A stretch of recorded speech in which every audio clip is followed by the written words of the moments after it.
Aceh Daralun, penjabat Bupati Aceh Besar Muhammad Iswanto serta jajaran melaksanakan aksi bersih melalui kegiatan 1 jam memungut sampah di Pasar Lambaro, Kecamatan Ingin Jaya, Aceh Besar pada Minggu 12 Februari 2023.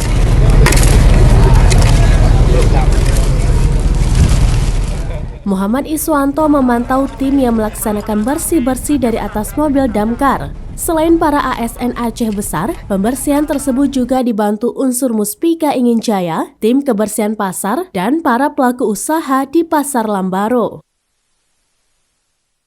Usai pelaksanaan kegiatan bersih-bersih, Iswanto menjelaskan kegiatan itu dilakukan sebagai sosialisasi pentingnya kebersihan pasar dan upaya Pemkab Aceh Besar menyiapkan lokasi pasar yang indah dan nyaman. Dari Aceh Besar, Henry, Sraminis.com.